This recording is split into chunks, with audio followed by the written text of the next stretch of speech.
And a continuous use of this digital consumption has made us numb. Okay. Made several other senses absolutely numb. That we don't even notice and observe. And I ask this question to a lot of people to say, how many of you sitting in this room have a life insurance policy? Yep. And pretty much 100% hands go up. Yeah. My next question is, how many of you have a written down, structured life mission statement? Yep. And hardly any hands go up. There's this very famous joke that you may have already heard, that the CFO asks the CEO of the organization, what if we invest in these people in learning and they leave? Yep. And the CEO responds to say, what if we don't and they stay?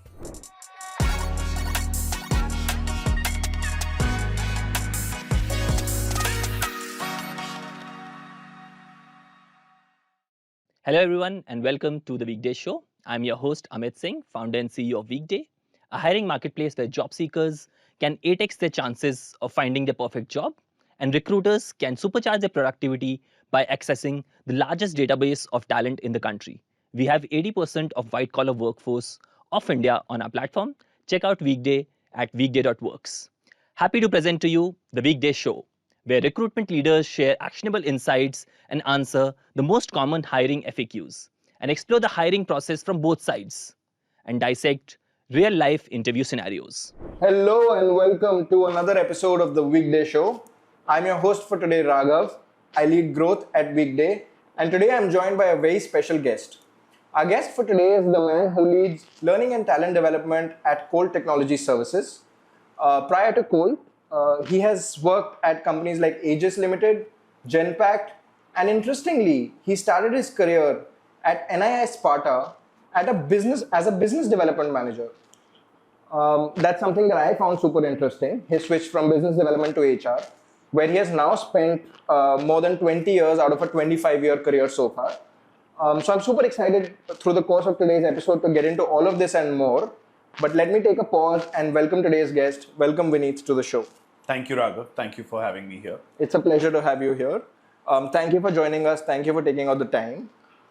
Just to set up today's show for you, we'll have 3 segments.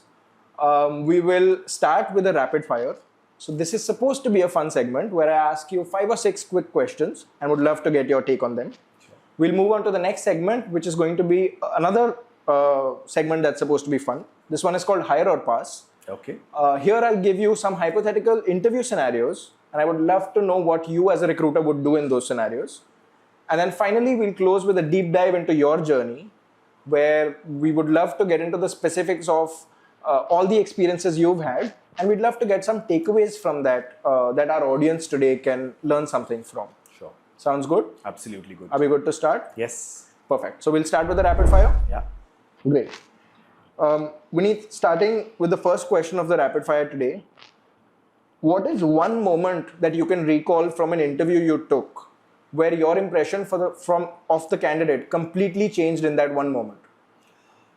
One of the questions that I asked a candidate was about a very cliched question though, about their strengths and weaknesses. Okay.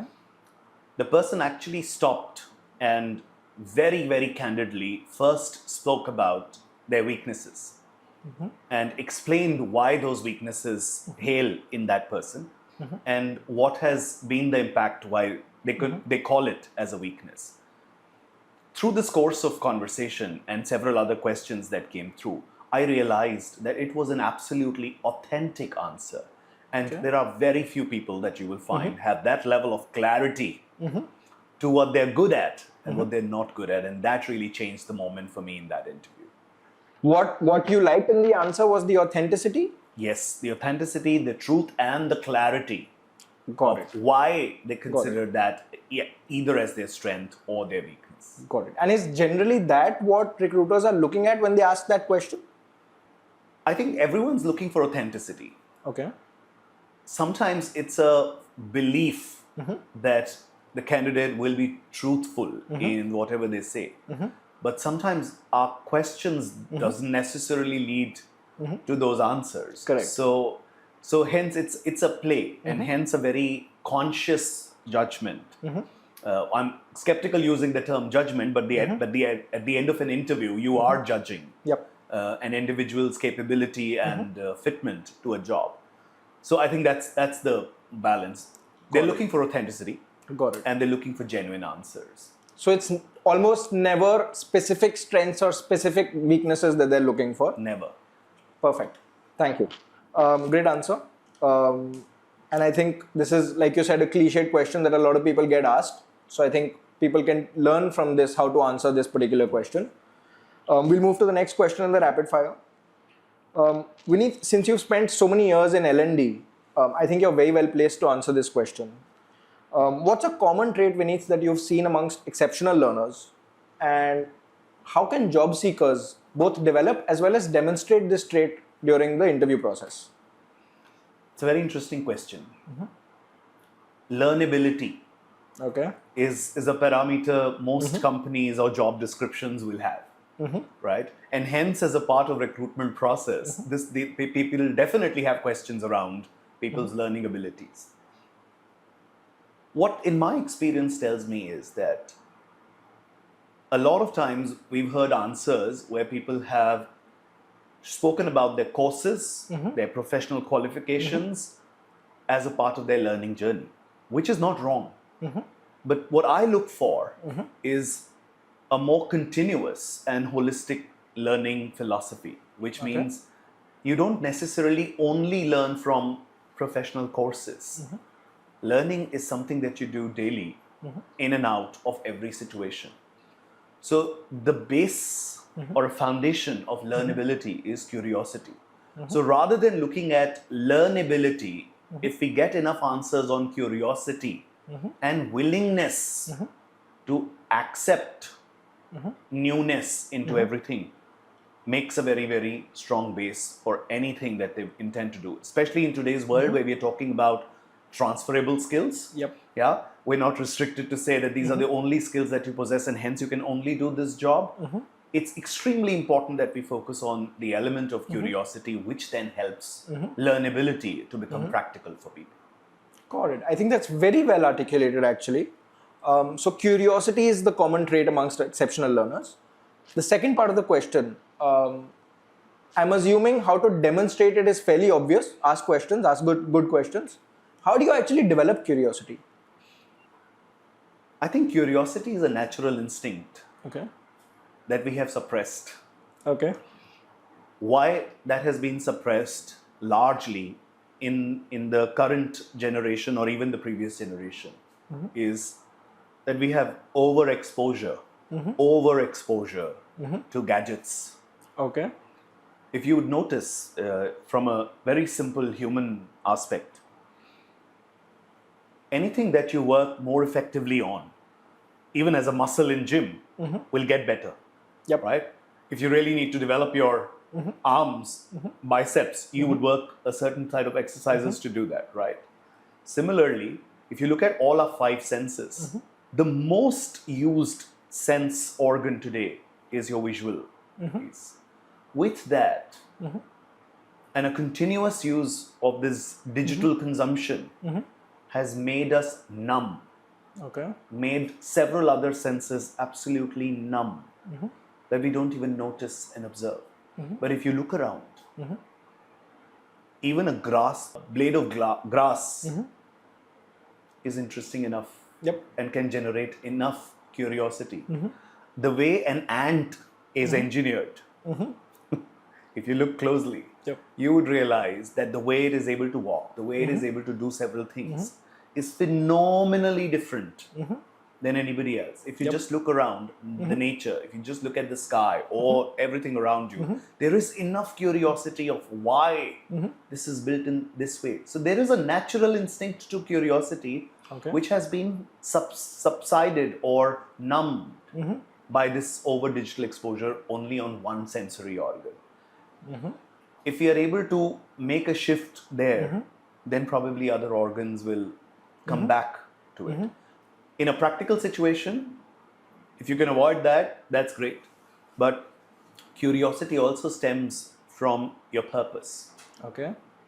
what is the purpose that you're looking for in life? And that would probably determine how curious you stay to reach to that purpose or to the goal that you want to. Yep. And I think that could be a very good takeaway for learners to constantly dwell on their purpose and write down if they don't have one. Because a lot of people I ask Yep. have not really written down Yep. a purpose for their life. Yep.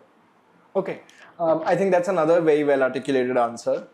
I think another thing that you can probably look at and sort of get validation for that answer from is the fact that kids are naturally curious, but by the time they grow up, they may not be, right? So it is definitely something that gets suppressed over time. And your tip for today's audience is just be conscious of not suppressing it. Give yourself, stop doom scrolling maybe, and give yourself the time and space to explore the world around you, and that should sort of give birth to curiosity, as well as write down a personal purpose statement or a mission statement for yourself. Is that the correct summary? Yeah, that's a very good summary. It's interesting when I'm in very large forums and significantly experienced people, and I ask this question to a lot of people to say, how many of you sitting in this room have a life insurance policy? Yep. And pretty much 100% hands go up. Yeah? My next question is, how many of you have a written down, structured life mission statement? Yep. And hardly any hands go up. So my answer to this group, to the group then is that I think we are better prepared to die than to live. Okay. We exactly know what will happen when we're not there. Yep. But we don't know how would we live this one very precious, useful life. Hence the importance of writing down your purpose and sticking to it. Very interesting. So anybody listening to today's podcast, before your next interview or just in general, as soon as you can spare the time, take the time to write something down for what you want to achieve, what quest you are on, and then that should feed into your next interview success in a very tangible and shallow way, if I can put it that way. Excellent. Next question, Vineet. Making the switch more directly to L&D, what is a key L&D initiative that you've seen tie in well to great TA outcomes, great talent acquisition outcomes? And just in general, could you talk about the intersection of talent acquisition as well as L&D in an organization? So how I see this is that both these groups at certain stage need to work absolutely hand in hand. One of the key initiatives that can significantly change the way we hire is people to understand deeper skills of inclusion. Okay. Because if we do not understand at the recruitment stage the concept of inclusion, then we may be subconsciously or unconsciously judging, rejecting, or even demeaning people at their very, very start of an interview process. So, as an organization, we've dealt with this topic extremely seriously. Okay. We have a very structured, inclusive hiring program, specifically focused on our recruitment teams and on our hiring managers. Because as they bring in fresh talent into the organization, it's extremely critical for them to have the lens of inclusivity in how they hire. And that's an important intersection between L&D and hiring. And we've enabled through the process a lot of our hiring managers to remove their biases, or if not completely remove, at least be fully aware of several of their biases and consciously try to overcome them or challenge their own decisions very regularly to make the direct inflow in the organization effective. Okay. Quick follow-up, if I may.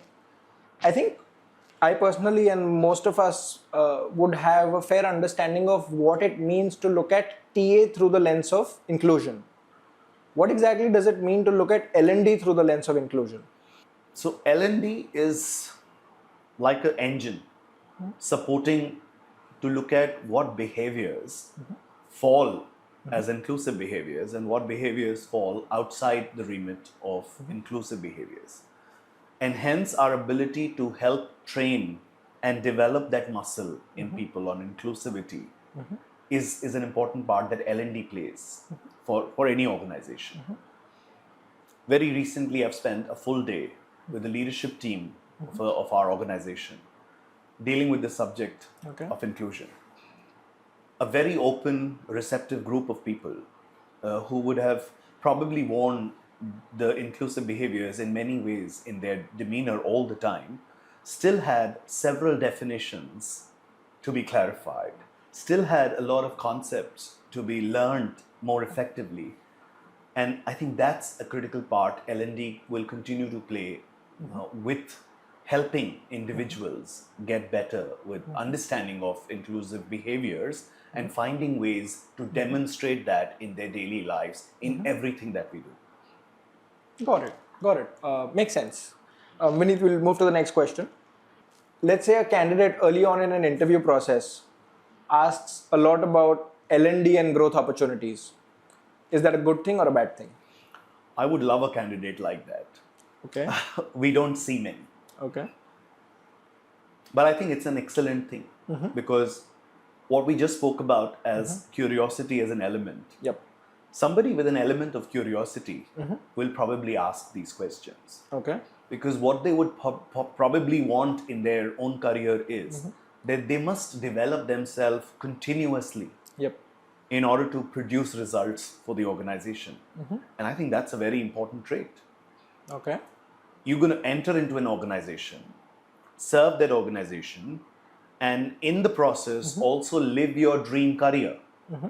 It's extremely important to know how well the organization is equally committed to develop you on that journey and nurture you to harness your true potential. And hence, I think this is a very, very vital thing. And if candidates ask about L&D during an interview process, I think it'll make our job simpler because right now we have the other problem of people in the organization. How do we bring them into learning rooms? You know, a constant battle where a lot of organizations are struggling with is to how do we really, really enable attendance? While there's so much to offer by organizations, there are very less takers. You said it's a good thing for candidates to ask about L&D early on during the interview. Yeah. As the recruiter who's taking the interview, I'm trying to fill a very specific role. When somebody is constantly asking me what is next after this role, even before they've actually landed the role, does that play against them in terms of not being sure as the recruiter whether this candidate is going to stick around and perform in the role that they're being hired for? I don't think so. Okay. Especially where the times that we are in today. At some point in time, people used to talk about careers which were long, long years. And today the definition of careers have shifted quite a lot. So it's not necessarily the time you spend with an organization. It is the depth of the work and the role that you do matters to people now. With that being the more fundamental reality of today, there's this very famous joke that you may have already heard that the CFO asks the CEO of the organization, what if we invest in these people in learning and they leave? Yep. And the CEO responds to say, what if we don't and they stay? Yep. Yep. So learning and the need to development never goes waste, neither for the organization investing in people, nor for the individual investing in themselves. So I don't think it's a concern. It's in fact only helping people get clarity. And if we are able to offer clarity, offer development to people, it's going to be very easy for them to stick around. Yep. Very well answered again. Very well answered. I did find one thing interesting, which is that you said it's not necessarily about the tenure or the time that you spend at a given organization. I found that interesting coming from you, who has at every organization spent a bunch of time, but we'll get more into that later on. For now, we'll move to the next question.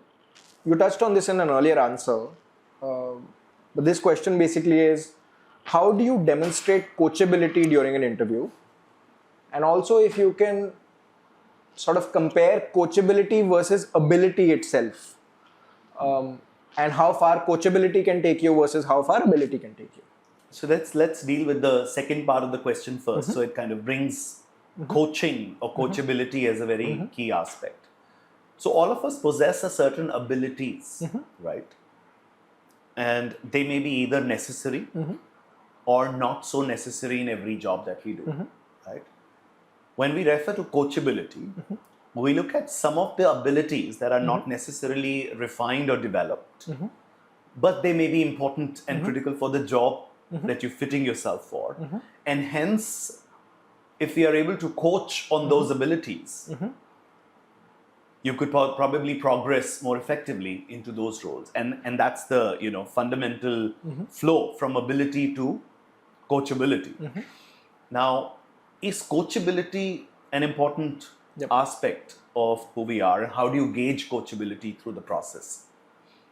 In the world of transferable skills, as we spoke about, I think it only opens more doors for us to make shifts into more interesting, deeper, and meaningful transitions inside or outside the organization, even with different roles.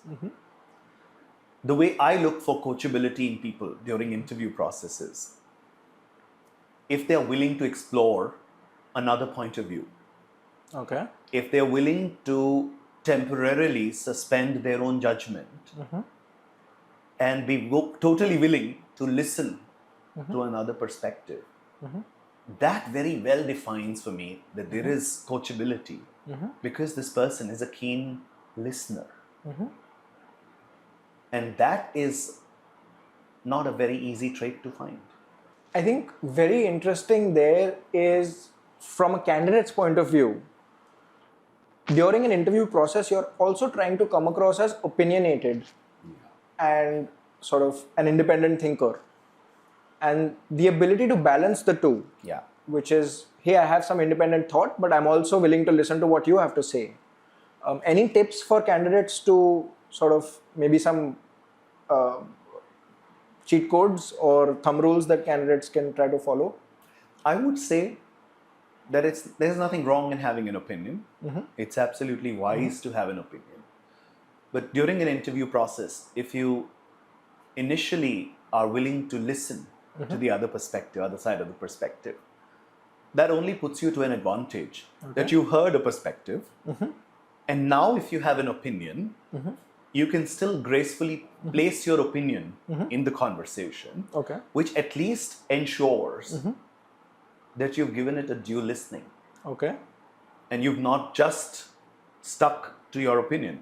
It may happen is that when you're processing what you heard, either it'll probably change your opinion, or it'll have you stick to the opinion, or you may arrive at a third alternative, which is probably a higher alternative than your opinion or the opinion that you heard. And then you would be in a position to share that third alternative to people, which combines the merits of both the opinions. In that way, you haven't even defended somebody or offended somebody, and you've also been able to place your point extremely well. I think some of this ties together very well, so I have to summarize for the audience. Generally speaking, in an interview, ask a lot of questions. Ask them first, give yourself the chance to listen. And through that listening, if you have an opinion or a disagreement or anything of that sort, gracefully place it on the table. This allows you to both come across as curious, coachable, as well as opinionated. Am I right in saying that? Absolutely. Perfect. We'll move to a couple more rapid fire questions. These ones are on a lighter note, so should be fun. The next one, Vineet, is what's your favorite interview question to ask, and what is a good way that candidates tend to answer it? I very often ask this question, that what's your purpose in life? And I get a variety of responses. I'm not judging any of the responses, but it helps me go deeper in a connection with the person. And that connection helps me gauge them even better.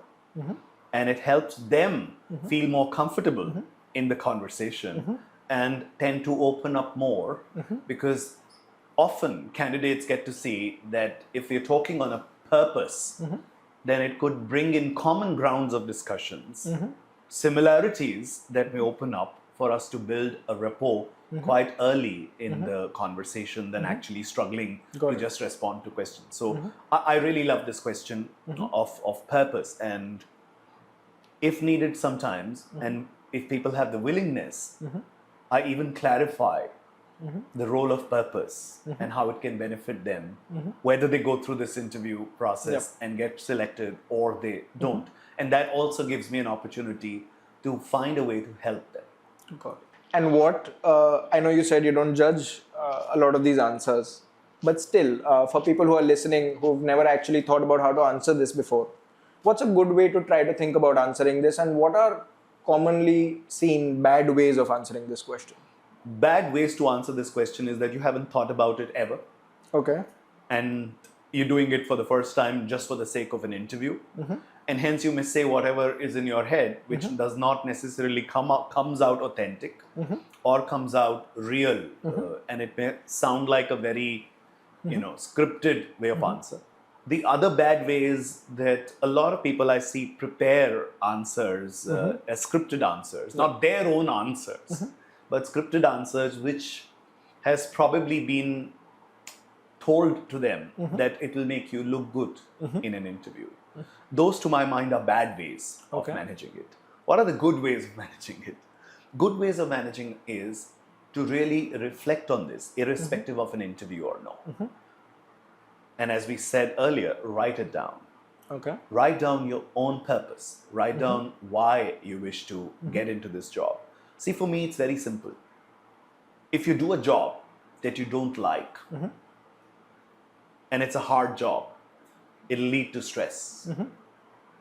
But if you do a hard job, if you really, really work hard on that, and you work on something that you love, that is what is called as passion. So, to be able to understand what is stress and what is passion, it's very important that we clarify that purpose. So it's important that we write it down. Important that we be genuine and authentic. And say it out loud. Do not hesitate. Excellent. Vineet, I don't actually have this question prepared, but I'm going to close the rapid fire with one last question. And I think that will also help candidates understand what is a good way of answering this question. Vineet, what is your purpose? I'm very clear on my purpose. My purpose is to not just live for myself, but to enable others, to help them, transform them, and lead a better life for themselves. And in whichever way I can support this particular cause is how I drive everything around me in my life, whether it is my role in my organization or it is my purpose outside of my organization in my personal life. That is a very, very clear purpose. This is what I wake up for every morning.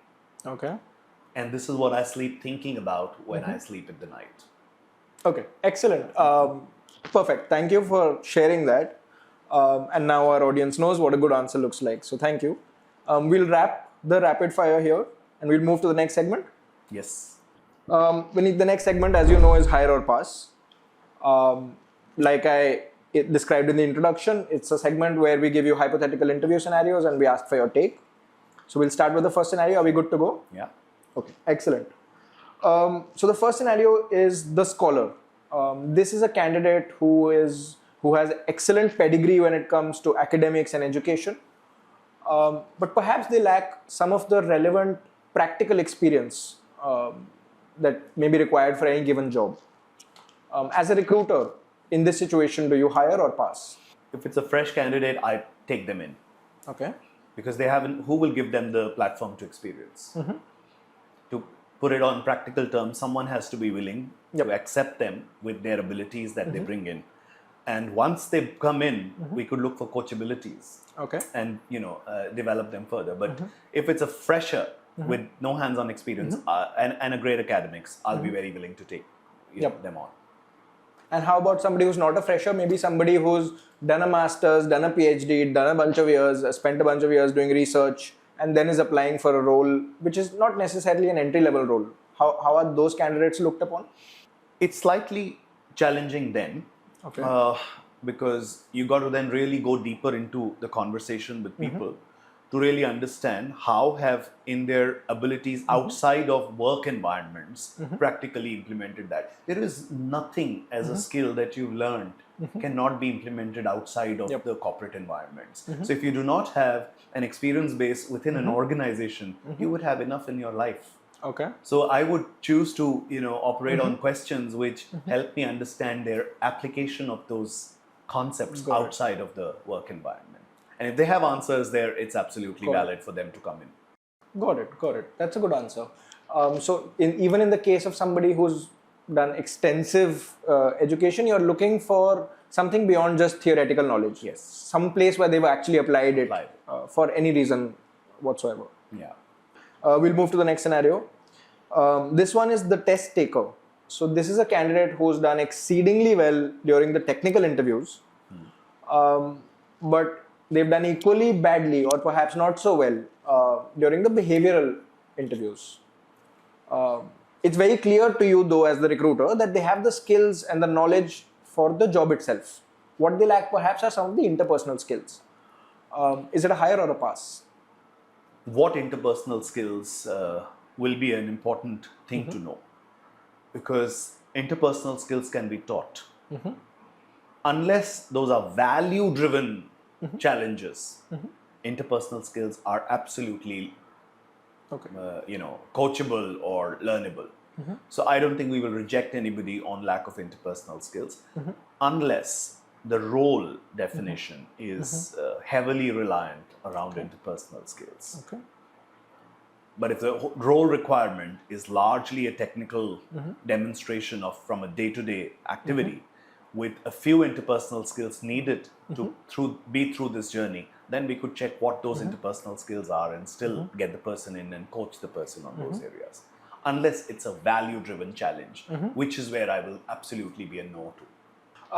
Does that mean that for technical roles, behavioral interviews are not as important as they are for non-technical roles? They're equally important for all roles. Okay. The gravity of those will differ, and the specific interpersonal skills will be very different to check for that you need in those roles. But they're equally important for both sides of the, all the roles that are possibly there. Got it. And generally speaking, somebody who's done well in technical interviews but not so well in behavioral interviews, that's you're going to lean towards not a hire, right? You're going to lean towards passing, if I understand correctly. We would hire them.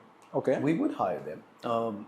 In fact, if you look at many tech organizations, this is one of their common, learning gap that they talk about in the organization, saying we have excellent technical people, but they don't necessarily know the other interpersonal side of things. Are they doing a very good job in their work? Yes.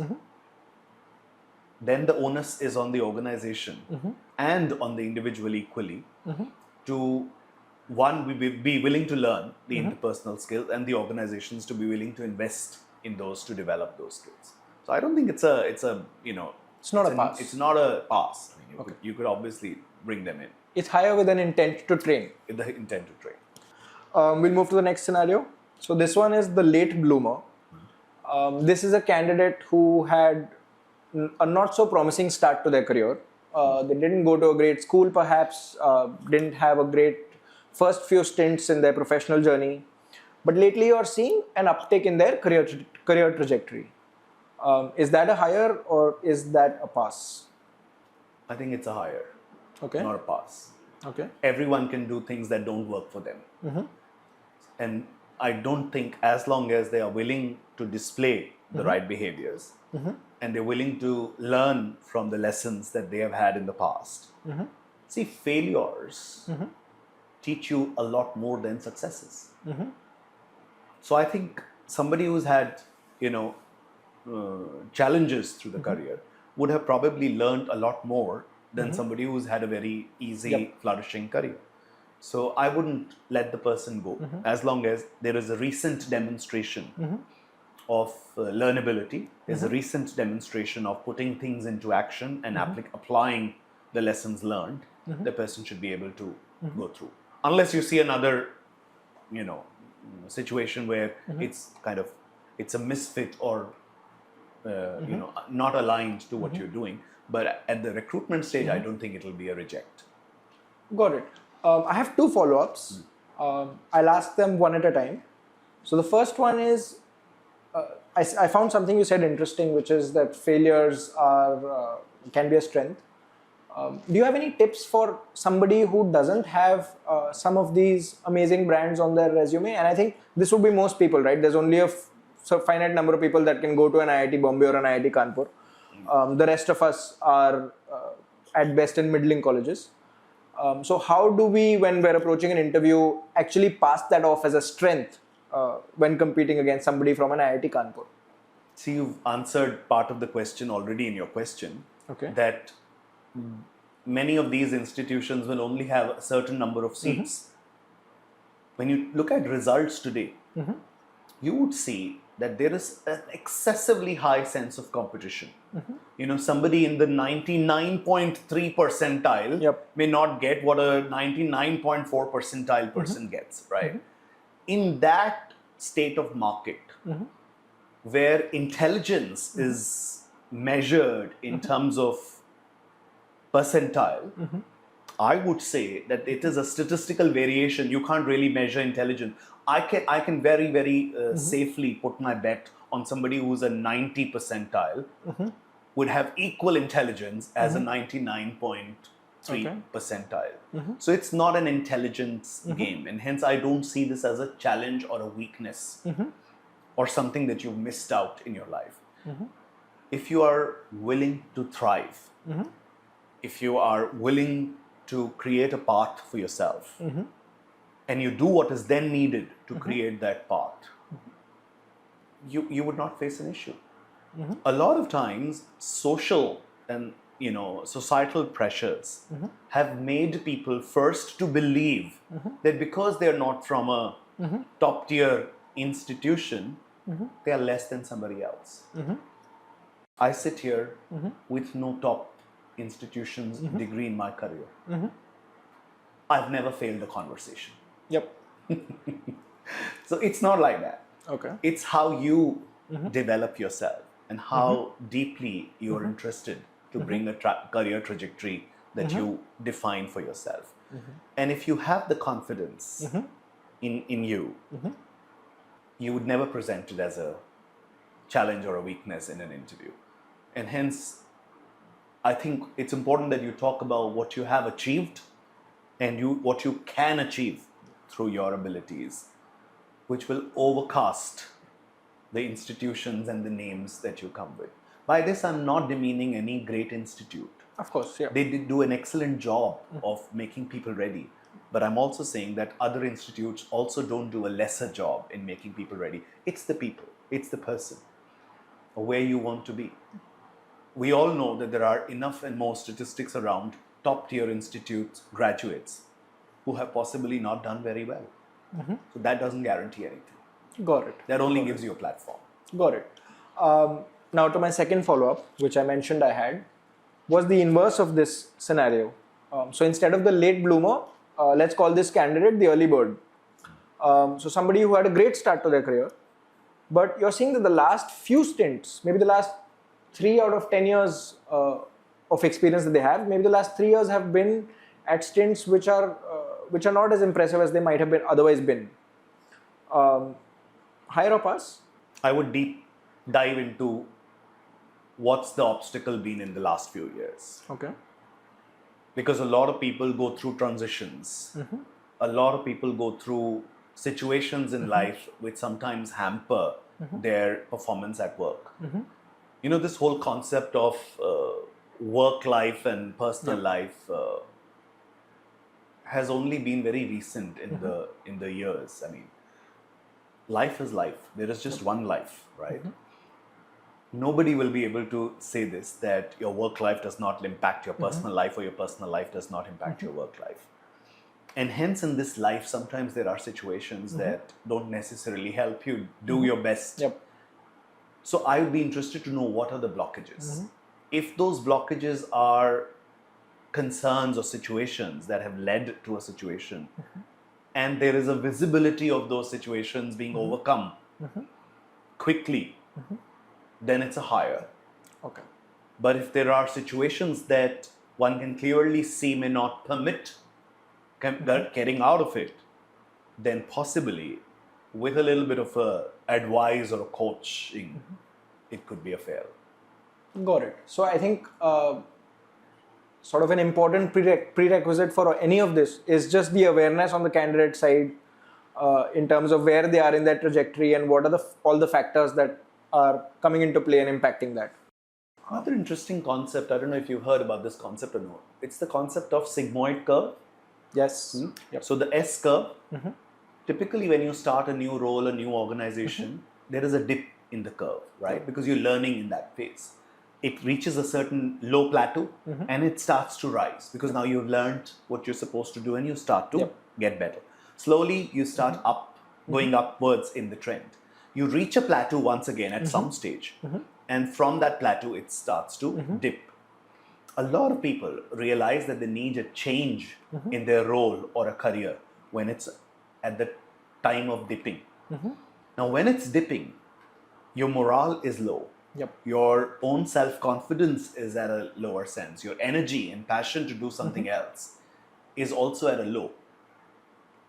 If you're lucky to get a new start there, remember it's a new sigmoid curve.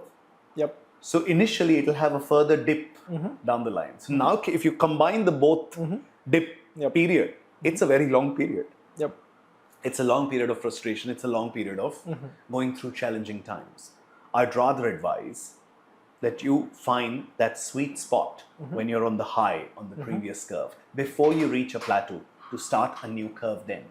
If you start a new curve then, you're already on a high. You have the motivation and the energy.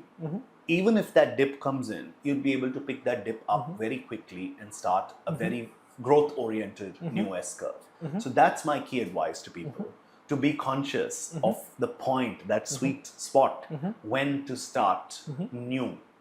When I say new, it doesn't mean you have to change your job. I mean, I've had, even in my current stint with my current organization, I've had probably 3 or 4 S curves. And each curve has really helped me do something different and something better. I think that's an excellent answer, very well articulated, and my personal favorite so far. For anybody who's interested, there's a lot in that answer to take away and sort of unpack. Thank you for that. We'll move to the next scenario in the hire or pass, because I have to bring it back to the hire or pass, even though there's a very interesting conversation to be had there. So the next scenario, Vineet, is the silent achiever. This is somebody who you as a recruiter can see has the skills, has the achievements, has the credentials, but they really struggle to articulate it at any point during the interview process. Or perhaps they even prefer not to take any of the credit. So for whatever reason, they're the silent achiever. They're not really good advocates for themselves. A hire or a pass or something else? It depends on what's my need in that job. If I need just a worker who would be able to deliver on certain things as with the given scenario and the skill sets, it's a hire. Okay. But if the role is a high visibility role, if the role demands the person to not just do a great job, but also be able to tell a very good story and sell it well, then it could be a pass. Because it's important that what we do well, but it's equally important that how we create a narrative around how we do this in an organization or in any setup, to be able to share our story to the rest of the people. Not because you want to take credit for it. And I think that's a conditioning. That's a conditioning people have gone through. I don't think, when I share my story, it's not about to be in the limelight to get credit for what I've done. You never know who you're inspiring. Exactly. You never know who you're helping with that story. And they may find some relevance from their own life and relatability from their own life. Learn from how somebody has done something and pick that up and demonstrate and do it for themselves. So for that reason, I think storytelling is an important art and a skill. And so the more and more senior you get, I'm assuming more and more roles are high visibility roles, and therefore it becomes very important to learn how to be a good advocate for your own work, your own journey. That's a key leadership trait. And any quick tips on how one can sort of start advocating for themselves and their journey and their experiences, somebody who's not been doing it so far? The only tip that I will have is, if you answer this question in your own head, you'd be able to narrate a story very well. Anything that you start doing, any project, any task that you are responsible for, what is the end in mind? If you know what is the end in mind, you would work towards it to reach to that end, right? When you do that, it's a story by itself. Yeah. So the start point is, what is the problem that you're solving for? Yep. Yeah. The second part of it is, what do you know of its current realities and challenges? The third part of it is how you solve it. And the fourth part is how does that solve the larger issue or the problem that the organization was facing? If you understand these components, is storytelling a very difficult thing then? Got it. So break it down, kind of it's a very uniform structure that you can use for pretty much any story, Yes. is what I gather. Yes. If I can just add to that, perhaps the why is also important. Why are you solving that problem at all? Absolutely. Perfect. Thank you, Vineet. The last question in this segment is the referee's concern. So this is a candidate who has sailed through the interview process. It's come time to do the reference checks. And the reference checks are mixed. There are some pretty positive ones, but there are also some pretty negative ones. Or I would say, let's call it lukewarm references. Is that a hire or is that a pass? I'd go by my judgment. Okay. Because experiences are your own. And I've had situations in my own sphere of work where I've been given, a reference about somebody. In my own experience, that has not been true. Okay. Because somebody else had a different experience with that individual does not mean that the individual will have the same experience with me. Human beings are not made like this. Their ability to adapt, their ability to connect is different with different people. So I'd go by my experience than anybody else's experience. I remember once in my career, I was getting into a new area of work, and there was an existing person in the role, and what I was told is, good luck with this person. And that kind of could have possibly created a certain sense in my head about that person, because they probably had a certain experience of that person. But when I started to work with a person, I realized that the person was totally different in my experience. And we developed an absolute amazing connection right at the start. We could deliver something very useful and practical for the organization. We could work very effectively with each other. And I don't even remember when that thought as a background, it even totally disappeared from my head. And then I think about it in hindsight, that if I would have leaned on to that advice and created a preconceived notion about that individual, maybe I wouldn't have seen the profoundness of that individual and the relationship. Okay, awesome. So from a candidate's point of view, one negative reference or one lukewarm reference, if you have other positive ones, is not the end of the world. It's not the end of the world. As long as you're true to your work and your journey, you should be fine. I'm guessing that's the takeaway. Yeah. Are you looking for a job? You can 8x your chances of getting one by using Weekday. How 8x? By doubling the chances on 3 fronts: referrals, customizing your resume, and applying to double the jobs. Weekday can help you on all 3 fronts. Did you know that you can double your chances of getting a job by asking referrals?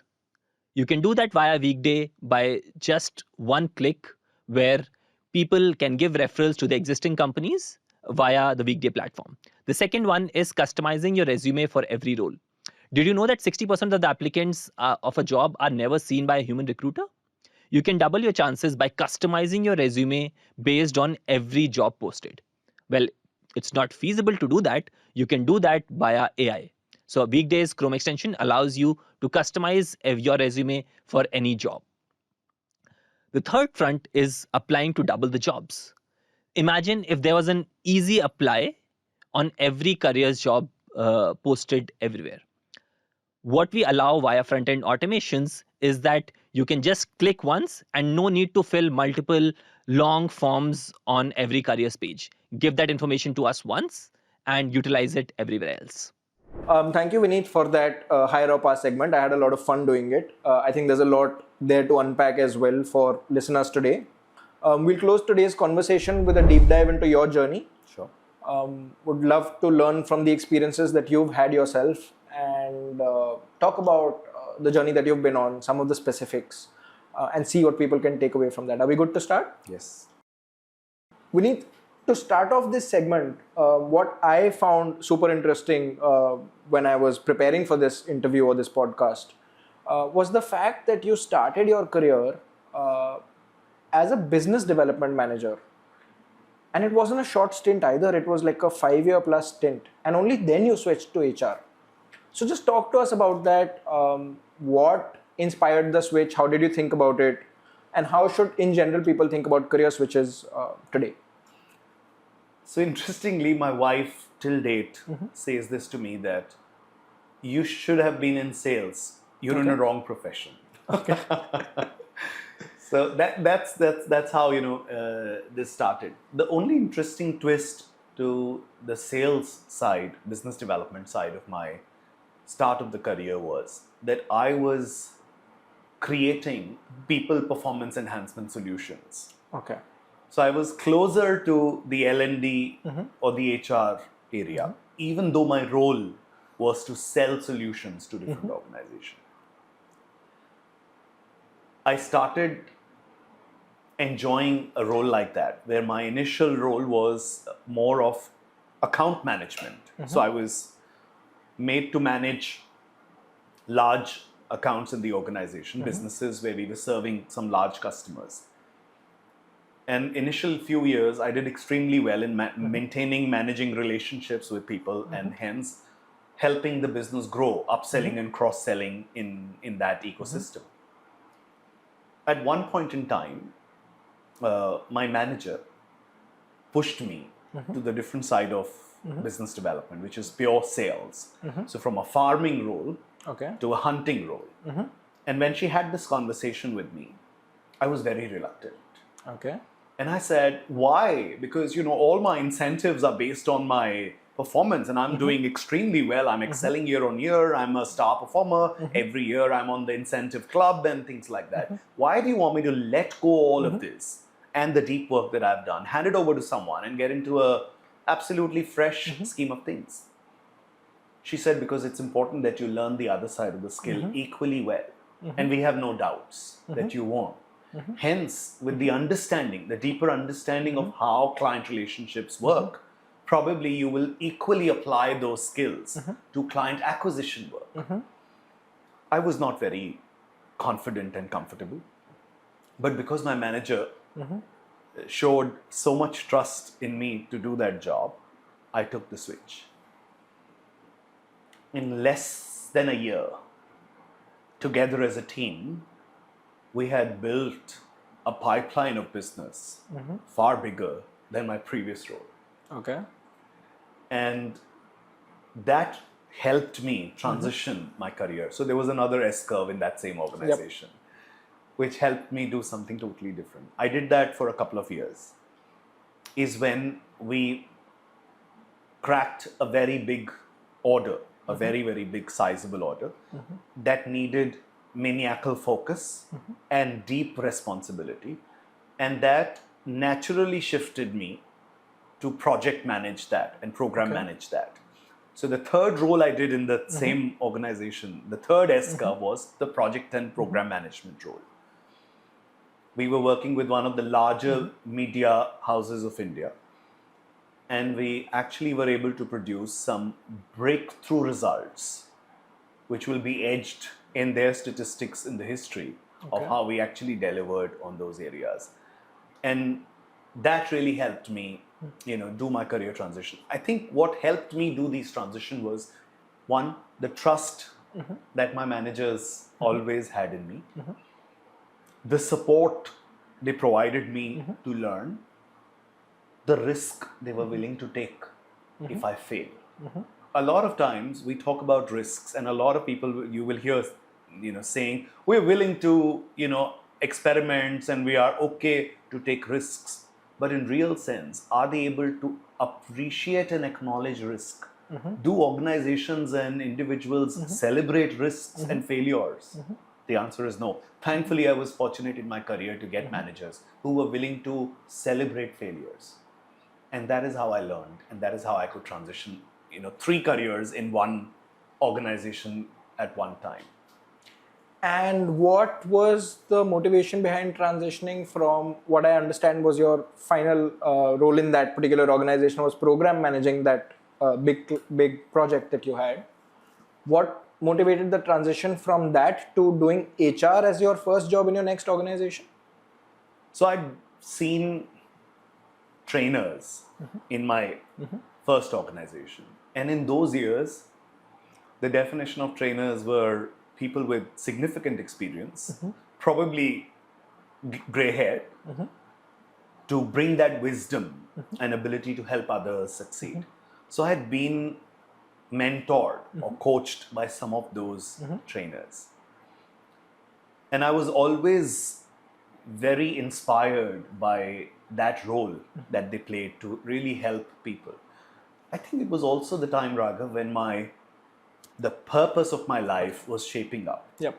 And the why of helping or transforming or supporting people was getting bigger and bigger, deeper and deeper in my own way. And I thought this could be an inspiring way to work with people on their behaviors, to work with people on their life, and do something for them that creates an impact and a shift in who they are today. And that prompted this shift. And I was again fortunate to have none other than GE or JECIS as a platform. It's always been known for its DNA on the emphasis on learning. And I couldn't have been in a better place. And that motivated me to make a shift into that organization. Suddenly, I switched to manage the corporate learning function of the organization. And day in and day out, our job was to enable the organization get more effective and better on professional skills and create and build future professionals and leaders in the organization. And that mission just got me on. Got it.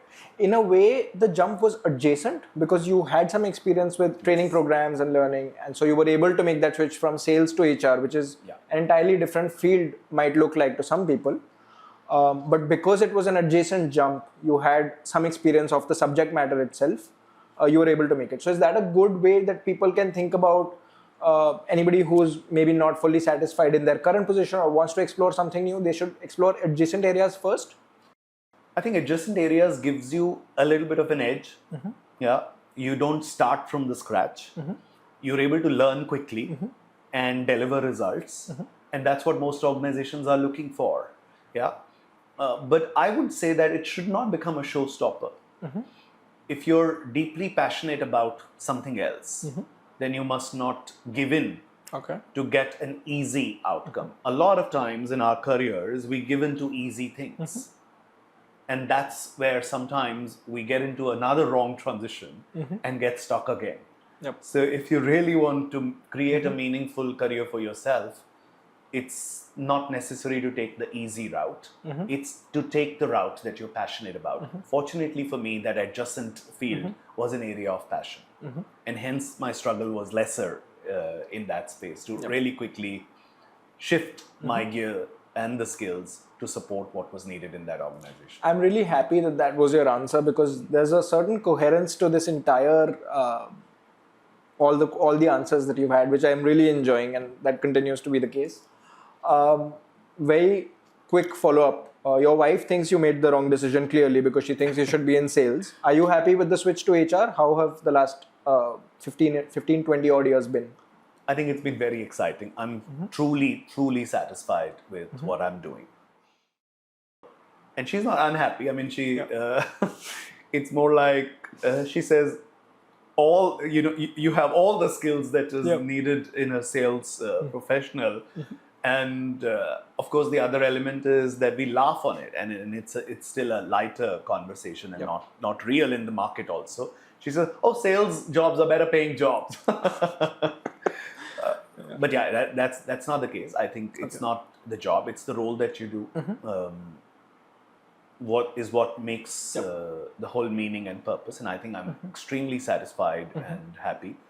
I've had an extreme fortunate to have absolutely lovely bosses, and outside of the bosses arena, other senior colleagues who've been willing to mentor, willing to coach, and willing to go out of the way to help me, and put together, like some people ask me sometimes, saying, tell me an instance or a situation when you've had a bad manager. And I kind of struggle, really struggle. And I'm fortunate that I struggle to give this answer, because not many people are fortunate on this area. People do struggle with their managers, but I've had some literally excellent people to work with, and that's shaped me who I am today. Okay, love it. Excellent. Love the answer. The next question I have for you is, you've spent 2.5 decades working. You've been at 4 excellent organizations. I'm sure you've seen different ways of doing talent acquisition, different approaches to talent acquisition, both at these 4 organizations specifically, as well as in general in your network through your experiences. Can you talk a little bit about the different approaches to TA, as well as is there any particular style of talent acquisition that you prefer? So I'll take you back to about 2.5 decades when I started. In a setup like that, it was a large learning consulting organization where we were hiring people for different roles and jobs. The method of hiring was through structured psychometric assessments, where people would clear a certain threshold, and if they don't pass that threshold, that was a filtration done at the assessment stage. Then there were rounds of interviews that people would go through, and in those years, talent acquisition was neither easy for the organization nor easy for the candidates. It used to be extremely time consuming, a very, very long driven process, which used to create more frustration in people because there was less technology and ways to enable faster, quicker decisions. But we went through that phase, long drawn processes with very little outcomes. I mean, for one job, if there were, say, 100 profiles that would come in, through the filters, some 30 would go through interview process, and from the 30, maybe 1 or 2 get shortlisted to an offer stage. That was kind of long drawn processes. The search for candidates was extremely difficult because there were no platforms like Weekday, LinkedIn, and several other platforms. And hence, even to find the right people and have an engaging conversation with them used to take a lot of time. That shifted, times changed, and organizations evolved. In my second organization, the interview process had shortened literally by half. Where there were assessments, but they were quicker. They were not necessarily a filter to reject people. They were a filter to assess people and their strengths and capabilities in a certain direction. They were not multiple interviews. They were 1 or 2 people speaking, one from a HR side or the recruitment side, and the other one from the business side. And that decision was made through that process. That, of course, made a lot of sense in that time, is when I moved to my third organization, which was hiring at scale. Now, the minute you have to do it at scale, and you have to hire very basic qualifications in people, your hiring process is totally change. So we did not have the luxury of several rounds of interview. We definitely did not have many options of assessments which were quick, affordable to make the cut, to get something in from that. So we skipped the assessment in most cases. At certain levels, yes, but at a frontline executive level, we got through removing assessments as a process. It was purely the recruiter and the hiring manager trying to take a collective decision through very structured set of questions. This was also the time interviewing processes were evolving. Okay. From a normal judgment-based conversation to a behavior-based interview. Competency-based interviews or behavior-based interviews were coming into effect. But I think those were still prevalent to a large extent for mid to senior roles. For more junior roles, it was still a very, transactional question-based process leading to an outcome. But because we were hiring masses and at that scale it wasn't possible, we continue to do that system. While that organization has evolved today completely, they have a more tech-based, tech-enabled process in which there is a certain assessment, but it's literally a few minutes of a process to give you a certain result. And now there are advanced, techniques and AI techniques that are able to gauge a lot of competencies and skills in people before even they come to the table for a conversation. So conversations have become simpler, lesser in depth, and at more frontline level, and quicker to get you the results. Where I am currently, we have a mix or a balance of all of this. We do not hire at a scale, so it's important that we pay the full attention and the price to this process. Hence, we have very well-trained recruiters who understand the business very well. And that's a shift that has happened even at the recruitment stage.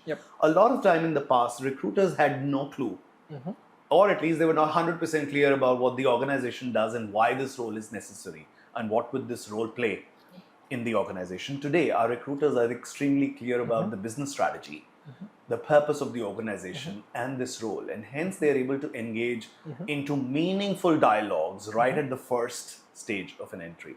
Today we do a ratio of 70-30 or 60-40, which means 60 or 70 is done in-house, the sourcing is done in-house, but about 30 to 40% is outsourced to capable partners.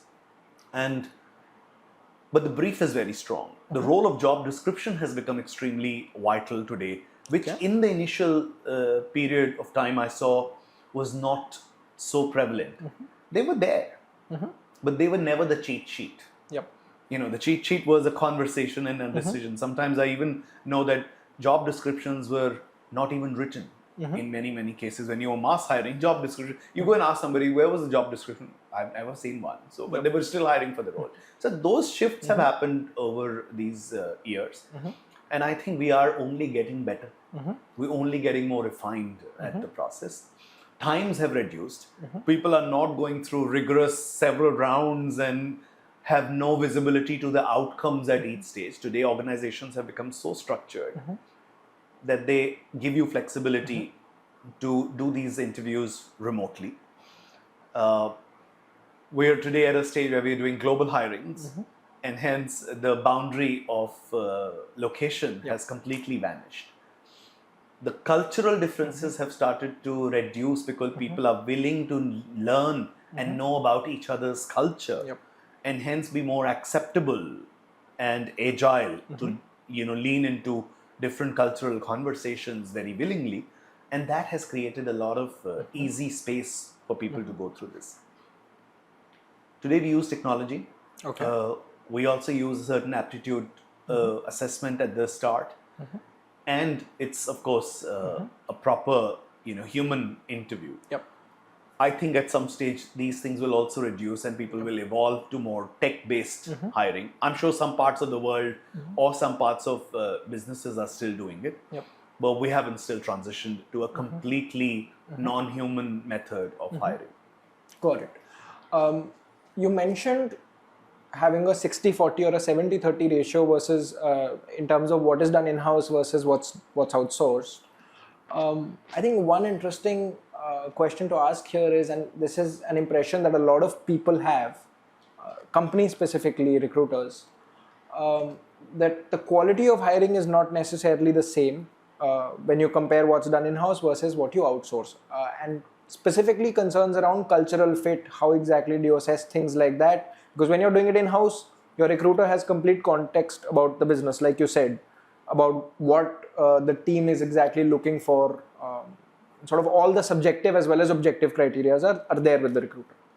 When you outsource, that may or may not be the case. So, in your experience, is there a difference, a tangible difference in terms of the quality of people you're able to hire in-house versus outsourced? I don't think we are facing quality issues with our partners. Okay.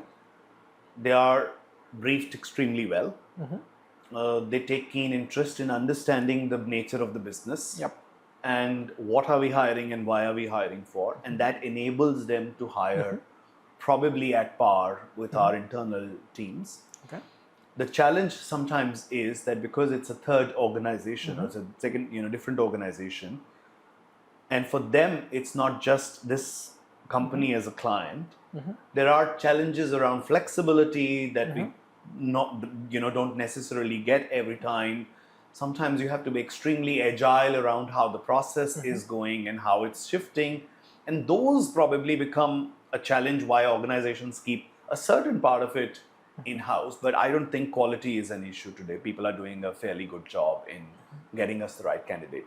In fact, we are now doing very focused hiring in an outsourced way. For example, we're extremely conscious to work on our gender ratio in the organization. Okay. Yeah. And when we have to put a very strong focus, say, on women hiring, especially in the tech space, we find it easier to work with the partner. Yep. Because they are able to produce so many candidates for us, who then we can screen in our own way and get through the doors, which we ourselves may take a little longer. We will do it, but it may take a little longer for us to do it. So that focused help is extremely useful to outsource to competent companies and people who know this and do this as their day job. So there is merit in kind of creating a certain balance, and I don't see quality challenges. Very interesting. And another follow-up is, what is a framework or a criteria that you use to decide whether a role should be done in-house or outsourced? Is it a seniority thing? Is it a department function thing? No, we haven't put any such strong, filters for it. Sometimes at a senior level, we need to go through a partner. Okay. Because sometimes it's not so easy to get several profiles for a senior role. I see the more mid-level hiring is still easy to handle in-house. Okay. Senior level hiring is useful to get from a partner, and a more frontline level hiring is when you have to hire at scale. It is an extremely helpful thing because organizations are also conscious about how big their recruitment function or talent acquisition function could possibly be. Because there is seasonality to the business always. And you can't just have a large team who's extremely active at certain parts of the year and has less to do at the rest of the year. So to manage this seasonality for our scalable hiring, it's important to have a balance with an external partner supporting you through that. And that's the approach we follow. Got it. And is it the same roles then? From what I gather, you said there's no hard criteria in terms of what role goes where. So it's basically the same roles that both the in-house teams as well as the vendors are working on, and whichever way you find a candidate, you find a candidate. Is that how it works? No. If we have shared a requirement with a partner, then those roles only the partners focus on. Otherwise, it's the same pool, right? We will be tapping into the pool through our own methods, and they'll be tapping into the pool through their methods. We may just be, doing dual work. So it's simpler to say these are positions you hire. Okay. We wouldn't interfere here. We would only look at the quality of candidates you produce. But there are other roles that then we hire. Okay.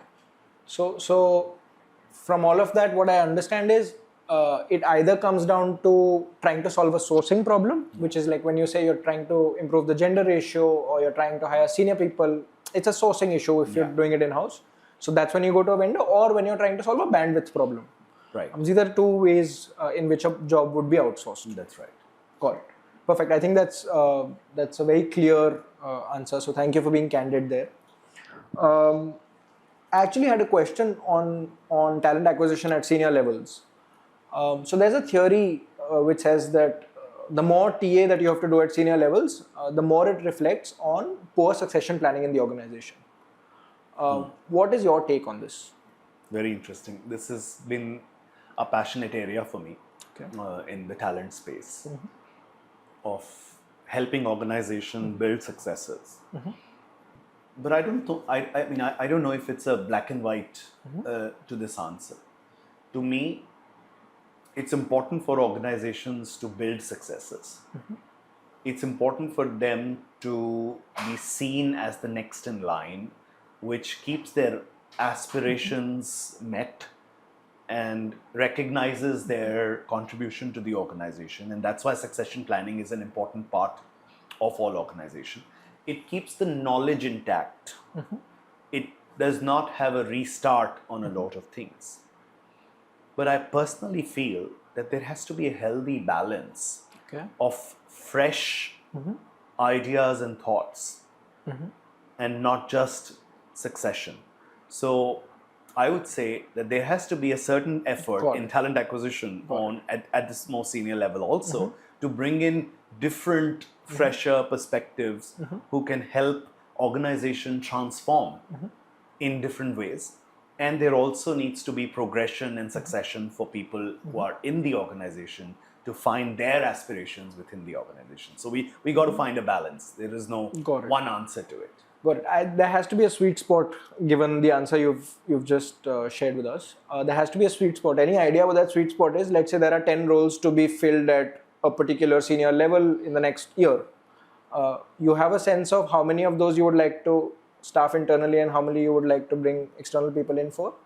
I haven't thought over a distinction like this, but typically a 60-40 is a very decent thing. If 60% of people are able to succeed within the organization and 40% of the people are brought in outside as an external perspective, I think that balance could be a healthy balance. Even when you place all of these into a talent framework to really see, I think this will play pretty well in identifying high potentials in an organization and successors and helping them move up the ladder through a certain journey, and at the same time use your bottom quartile to slowly exit the organization so that you create space for others to come in. Got it. So for my next question, Vineet, we've been talking a lot about how your current organization works. I think we should take a pause and shed more light on what exactly it is that you do, what Colt Technologies does. So if you could just spend a couple of minutes describing what does Colt Technologies do, what is the current scale of the business, and what does your specific role entail? So Colt has evolved as an organization from being a telecom organization to a teletech organization. And when I say this, we are one of the largest in the digital infrastructure space. So we create infrastructure that enables voice and data services to go from one place to another. We support very, very large brands across the globe for their data and voice services. It's a decent size organization. We are close to about 6,200 people across the globe, about 27 countries that we are present in. And my role specifically in the organization is to take care of the talent, performance, and early career segment. So these are three distinct yet extremely interconnected areas to deliver the organization's result on. When I say talent, this is about the whole talent management piece, which helps us identify the levers in an organization from where do we identify and hence develop our high potentials, build a very strong succession plan, and help the organization go in a certain trajectory. Now, when you do this meaningful piece of work, performance plays an integral part of the role, because your talent strategy and your performance strategy has to go hand in hand in order to deliver the result for the organization. And it depends where the organization wants to go. For example, at Colt, we're talking about being a high-performing organization, which means we will have to tackle a certain aspects of performance and a certain aspect of talent in a certain way, in an interconnected way. The third area is early careers. It's an important talent persona that helps us bring in a newer generation into this organization and build future leaders through this pipeline. And that's why this particular piece sits with this role. A lot of people sometimes get confused saying what's the connection, but this is the connection. So it's an important talent persona, and hence it has various dimensions. Early careers has various dimensions, but the reason why it's kind of sitting in this place is currently so that it's a strategic agenda of the organization. Commitment on it has come from our top leadership, and we want to really bring in this generation mix into the organization consciously, and that's why this kind of effort. So that's the role that I do in the organization. I also help on several learning and leadership development initiatives.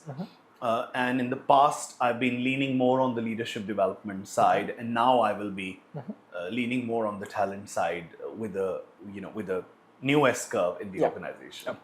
Okay, excellent. You mentioned a total team size across the globe of 6,200. What, if I may ask, is the team size in India? India will be approximately 1,800 plus people. We have Gurgaon and Bangalore as 2 locations. Okay. And it would be a split of about 60-40 or 65-35. Gurgaon is larger and Bangalore is slightly lesser in number. But these are the 2 places where we are in Gurgaon.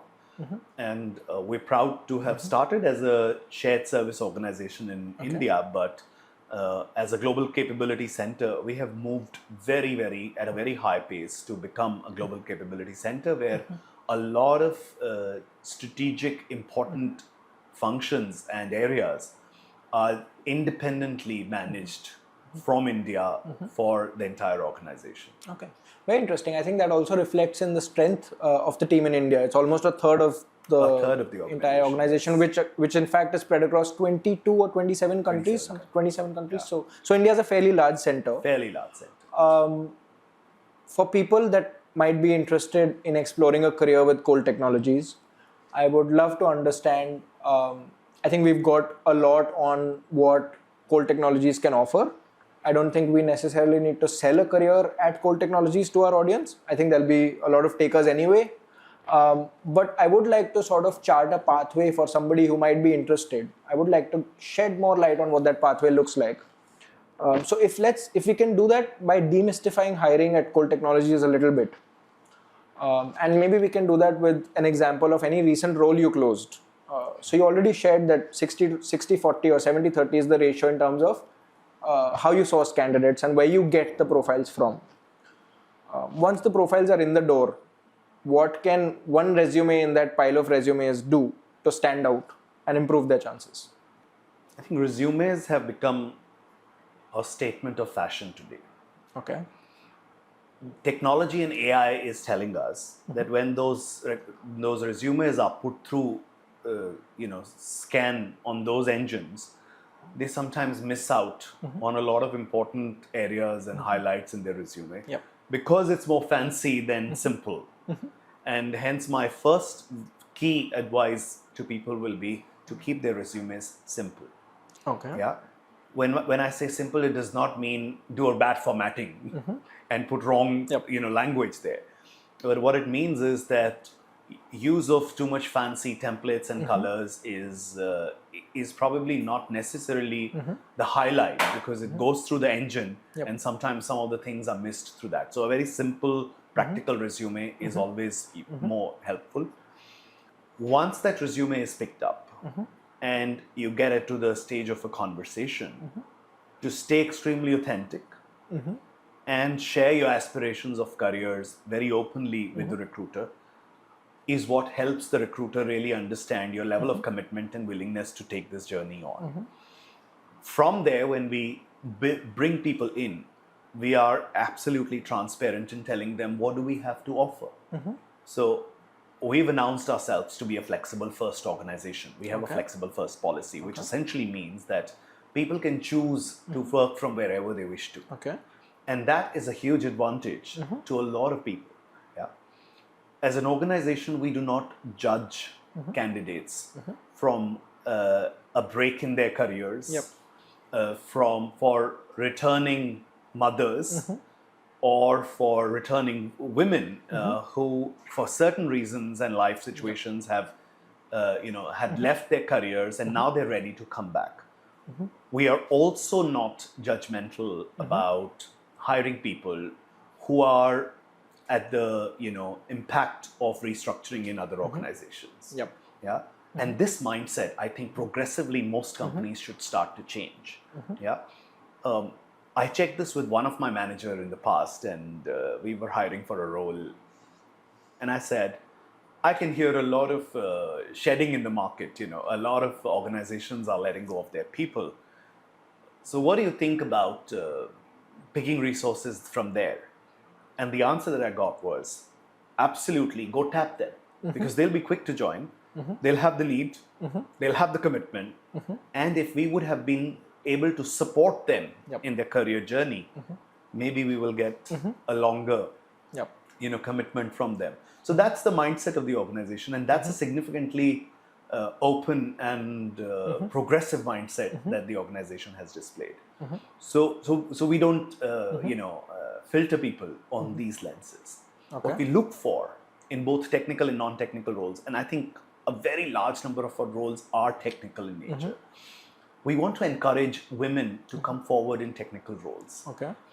It's no rocket science, and we are doing our best to explain that to our existing set of women as well. A lot of women in the organization today, we're also offering them a program that enables them on tech skills. Of course, they have to be willing to, there's no push for them. But a lot of times, they don't go to the side of tech roles because they think it's going to be difficult. It is not.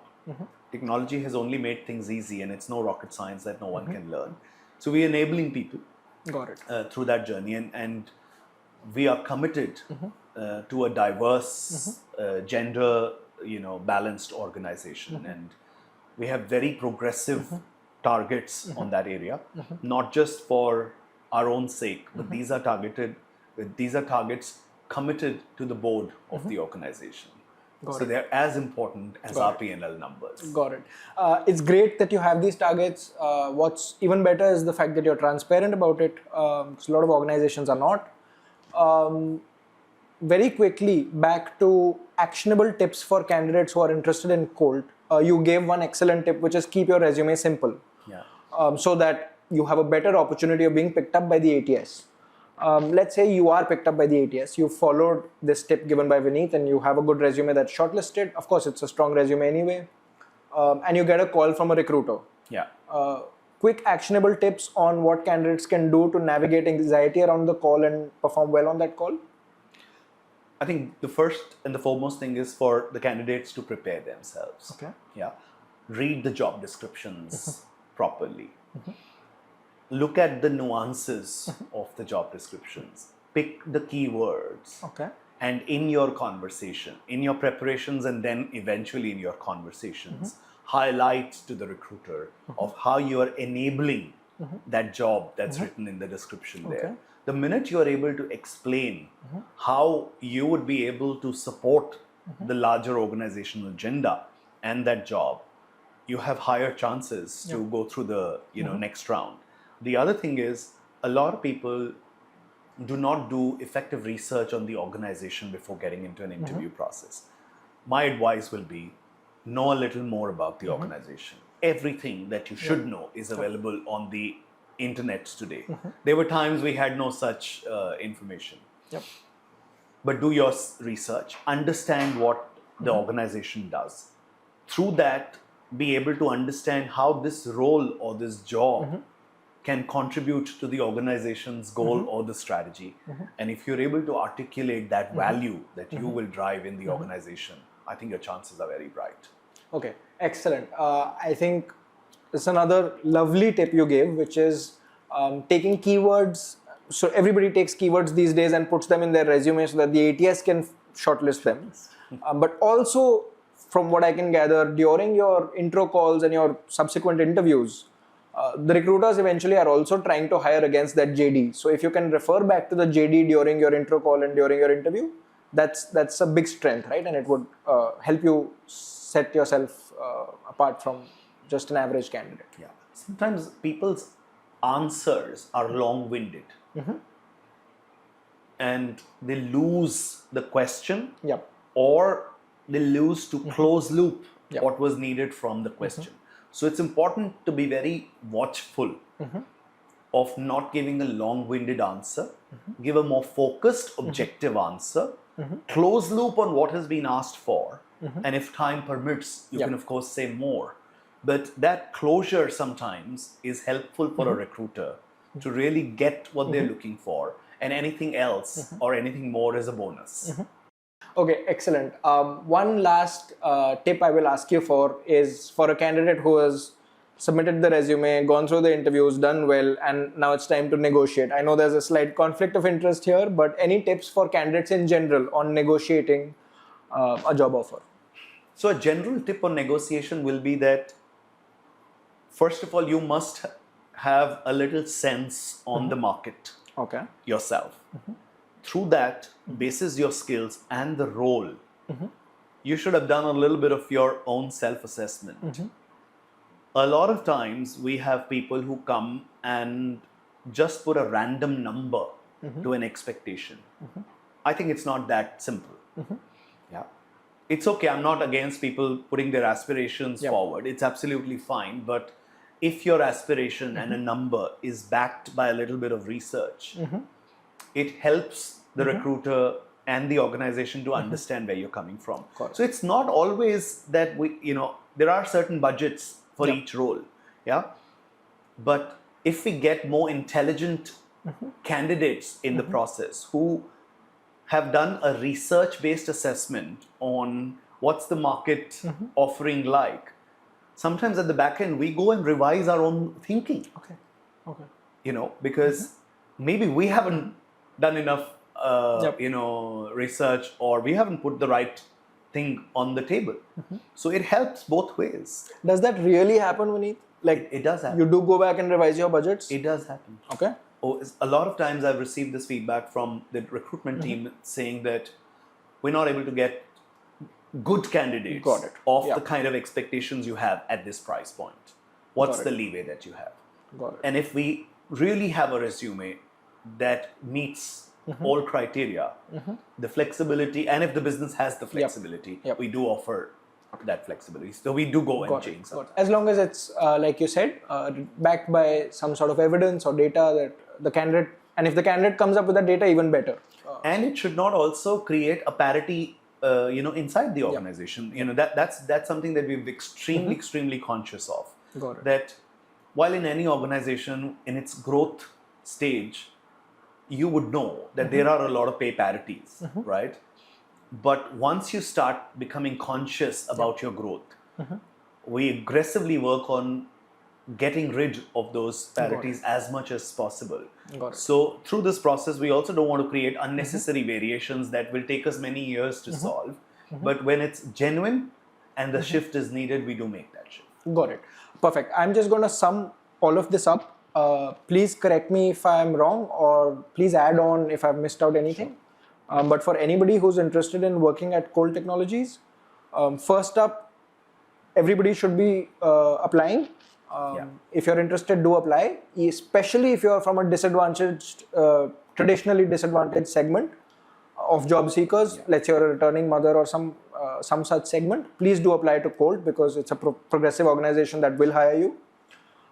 Then make your resume as simple and straightforward as possible. Beyond that, do your research. Once you get through the ATS and you get a call and you're in the interview process, do your research. Use your answers to tie back to the objective of the role and the JD. And then once you crack all of that and it's time to negotiate, come with data, be realistic about what you can get, and that's how you get a job at Colt. Absolutely, you summarized it really well. Okay, excellent. We'll wrap here, but before we wrap, Vineet, I have just one last question to ask you. Anything that you may have missed through all of these questions I would like you to give, advice on two fronts. One, to early career people who are getting into HR, and one to people who are not in HR but just generally early or in the middle of their career. Just two pieces of advice and something that ideally you have not said so far in the podcast. I think to people early in their careers, it's important to really chart out what you intend to do in your life. Be open to new organizations and new roles. Do your assessment of your own skills. Yep. See where you belong. And if you're able to really fill that gap of where you belong and what the company really needs, you've had a great start. The other thing is that we've started to look at swiggly careers now. So it's not a straightforward, linear path that people used to manage. The templates have been broken. We lived our lives on a template. At this age, we will go through education. At this age, we will go through jobs. At this age, we'll go through marriage. At this age, we'll do ABC. But those templates have been broken by this generation. And I think it's a very, very significant shift in the landscape. So capitalize on that.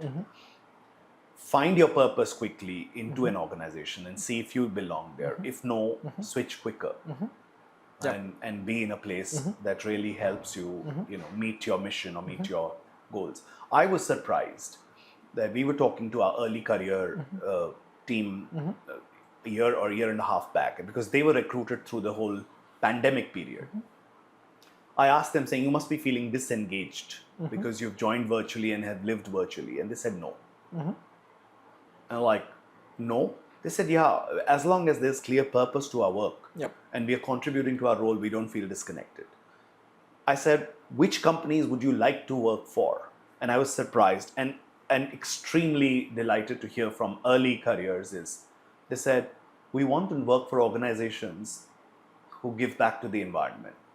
I think that's a very, very important thing. To become that conscious at that stage is extremely needed. And if this generation does not get that right, we are headed to a ecological disaster. So it's very important for for careers to be not just focused on earning money, but to be equally focused on how do we sustain on this planet. Otherwise, we're headed towards a disaster that's inevitable. An advice for somebody considering a career in HR or in the middle of a career in HR? I think it's a very passionate area. If you do HR, and we've stopped calling it HR, by the way. And I'll tell you a reason why. When you say resource as a definition, you exactly know what it is capable of and what it is not. But human beings are capable of things that you don't even know. So human being is a possibility, not a resource. And hence, we should first of all stop calling this function as human resources. You would have seen many organizations have already made a shift. Like in our organization, it's not called as HR function. It's called as people and culture function. Because people are people, and people are full of possibilities. I also know of my spiritual foundation, where the function is called as HP, which is Human Possibility Department. So that's a big shift. And I learned this very early in my career when I started to shift to HR, that if you want to do HR or people, and culture as a job, it wouldn't be very exciting. Got it. So it has to be a passion. Got it. So only get into it if you're passionate about it, or otherwise, get into it and explore. But continue if you're passionate about it. There are several career options today, so it's not the only thing. But if you're deeply passionate about being in this role, making a difference to the organization and to people, then this is the space for you. Perfect. Excellent. That's lovely advice. And I think with that, we'll close. Before we do that, I must thank you for taking out the time today. I really, really genuinely enjoyed the conversation, which I told you at multiple points during the conversation as well. But thank you, Vineet, for being so generous with your time, with your insights, and being so candid. Very few people are actually open to doing something like this. So really thank you. And I'm really excited for this episode to go out. I'm really excited for people to watch it. because I'm sure there's a lot to unpack and a lot to learn from what we've just spoken about. Thank you, Raghav. I think it's been a very interesting conversation. Through the conversations and many a times through the answers, you tend to also reflect on your own journey in many, many ways. And that's been an opportunity to reflect on my own journey and what we do. So it's definitely helpful both ways, not just one way. So thank you so much for having me here. Excellent. It's been a pleasure. Thank you, Vineet, for coming on the show. Thank you. Are you struggling to hire talent? At Weekday, we have built a database of 80% of white-collar workforce with their email, phone number, resume, and salary details. And you can send automated email plus WhatsApp plus call sequences to them. Yes, we call candidates on your behalf as well. Because India runs on WhatsApp and calls, we end up getting as high as 40% response rate. Gone are the days of sending a LinkedIn invite and waiting for days for someone to accept. Just use Weekday. Whether you are looking for a database to supercharge the productivity of your recruiters, or you're looking at a complete AI recruiter to do everything for you, we have a solution for you. Visit weekday.works to know more.